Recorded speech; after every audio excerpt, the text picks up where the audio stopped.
तो जिस प्रकार से आज पटरी पर गाड़ी दौड़ रही है वो राजधानी एक्सप्रेस की गति से, और हम समझते हैं कि अगर थोड़ा भी डिवेलपमेंट होगा तो उसमें बिहार को क्षति होगा, देश को क्षति होगा। इसलिए हम आपसे अनुरोध करना चाहते हैं कि भाई हमारे जो प्रत्याशी हैं जनता दल यूनाइटेड के, जिनका चुनाव चिन्ह तीर है और 3 नंबर पर ईवीएम में है, वो राजू कुमार सिंह जी को आप लोग तीर छाप पर बटन दबा करके और उनको विजय बनावे। विशेष करके हम महादलित भाइयों को इसके लिए मैं आप सब लोगों को हृदय से धन्यवाद देता हूं। हमारे सभी सम्मानित साथियों ने, नेताओं ने, एनडीए के सभी घटक दलों के नेताओं ने आप लोगों के समक्ष और हम लोगों के उम्मीदवार ने भी अपनी बात रखी। हम तो सिर्फ आप लोगों के बीच में यही अनुरोध करने आए हैं कि भाई आप सबको मालूम है अचानक जो उनकी तबीयत खराब हुई,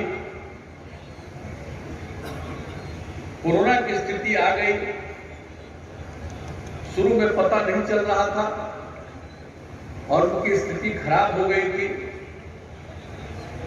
उनको पटना में भर्ती कराया गया और बाद में पता चला कि हाँ इनको कोरोना हो चुका है और उसके बाद वो बच नहीं पाए।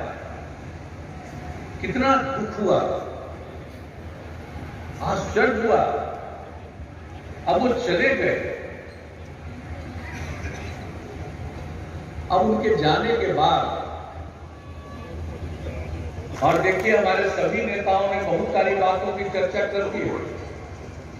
साहब जब से आप लोगों ने हम लोगों को काम करने का मौका दिया है तो हमने बिहार के लोगों की सेवा की है, समाज के हर तबके का उत्थान किया है, हर इलाके के विकास में समय लगाया है। हम लोगों का सारा समय आपकी सेवा में लगा है और हम तो शुरू से कहते हैं कि आपकी सेवा करना ही हमारा धर्म है। लेकिन अब बाकी लोगों को तो बहुत मौका मिला।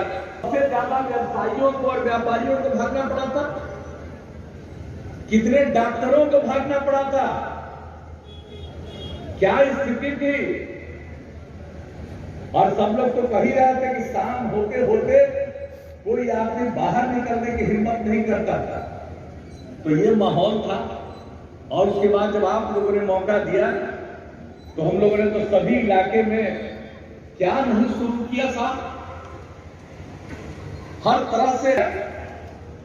और हर बार जब आप मौका दे रहे हैं हम लोग काम को आगे बढ़ा रहे हैं, उसका अनुरक्षण भी करना है। एक एक चीज के लिए हम लोग सोचते हैं। क्या था स्कूल का हालत, महिलाओं की क्या हालत थी, कितने बच्चे स्कूल जा पाते थे। गरीब गुरबा तबके के लोगों को स्कूल जाने की स्थिति नहीं उत्पन्न होती थी, बहुत बुरा हाल था। हम लोगों ने एक एक चीज का सर्वेक्षण कराया, घूमते रहते थे।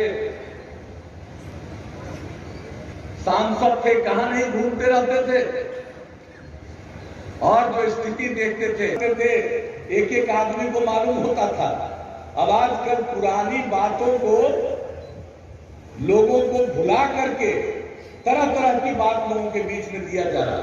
हम तो एक ही अपील करेंगे, कल क्या था इसको भूलिएगा मत, और जो भी उसके बाद किया गया है उसको ध्यान रखिएगा।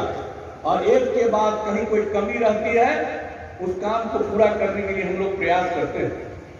हम तो ये दावा नहीं करते हैं कि जितना चाहे सब काम हो गया, लेकिन फिर भी बहुत हद तक काम हुआ। और किस काम में कमी आती आप जरा बताइए। पढ़ाई लिखाई की बात हमने कही, महिलाओं की बात कही, क्या कर दिया, तब आप स्थिति देखिए। और प्राथमिक विद्यालय में शुरू में ही महिलाओं को भी हमने 50% का आरक्षण किया था। तो जो काम, और फिर इन लोगों ने तो चिंता नहीं की, अनुसूचित जाति अनुसूचित जनजाति के उत्थान के लिए जो काम शुरू हुआ अति पिछड़े वर्ग के लिए जो काम किया गया और उनका आरक्षण भी हुआ, तो एक एक तरह से देख लीजिए। अगर अल्पसंख्यक समुदाय के लोगों को भी याद रखना चाहिए, पहले कौन काम होता था जी? कोई काम किए थे? और हम लोगों ने जितना काम किया भूल गए। आप ही के बगल में भागलपुर में क्या हुआ था पहले, और उसके बाद आगे बढ़ सकेंगे और उनका कल्याण होगा। नहीं तो अनावश्यक ऐसी बातें करना जिसके बारे में न समझ है न कोई जानकारी है। आप जरा बताइए, हर क्षेत्र के लिए जो काम और कोरोना के लिए भी जो इस देश में काम हो रहा, पूरे दुनिया में कोरोना फैला और आप जानते हैं उससे बचाव के लिए पूरे देश में काम हो राष्ट्रीय स्तर पर। इसके लिए तो मैं सबसे पहले आदरणीय प्रधानमंत्री जी को बधाई देता हूं कि पूरे देश के लिए किस तरह से कोरोना से मुक्ति मिले, न सिर्फ इसके लिए गाइडलाइन बल्कि उसके लिए जो जरूरी चीजें थी उसकी व्यवस्था राज्यों ने करना शुरू किया। और अपने राज्य ने क्या क्या किया, कौन सा काम किया, सबके लिए किया। पहला टीकाकरण उसका करीब करीब अब 5 करोड़ से थोड़ा ही कम पहुंचा, 5 करोड़ के नजदीक पहुंचने वाला है। और बाकी करीब करीब 33% दूसरे डोज का शुरू तो हो चुका और हम लोग इस काम में लगे हुए। एक एक चीज इसी महीने 28 तारीख को, अगले महीने 7 तारीख को कितने बड़े पैमाने पर टीकाकरण का काम, एक एक चीज मैं कितनी बात बताऊं, अनेक जगहों पर जाना है, चुनावी सभा है। अरे अन्य मौके पर आपके बीच में आएंगे तो आपकी बात भी बहुत सुनेंगे और आपके बाद आपके समस्याओं के समाधान का प्रयास करेंगे और बहुत सारी बातों की चर्चा हम लोग करेंगे। लेकिन हम ज्यादा कुछ नहीं कहना चाहते, इतना ही आप सब लोगों को कह देना चाहते हैं कि हम लोगों की प्रतिबद्धता है और यही हम आप सबसे कहेंगे।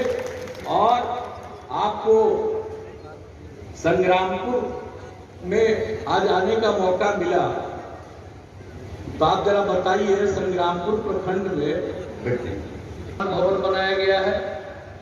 इस प्रखंड में संग्रामपुर एवं बधुनिया में पावर सब स्टेशन बनाए गए हैं। ग्रामीण कार्य विभाग द्वारा 50 सड़कों का निर्माण किया गया है। अति पिछड़ा कन्या छात्रावास के निर्माण हेतु 5 एकड़ भूमि चिन्हित की गई है। एक एक काम हर प्रकार से जितना भी हो सकता है। अब ये पूरा का पूरा तारापुर विधानसभा क्षेत्र का जरा सोच लीजिए।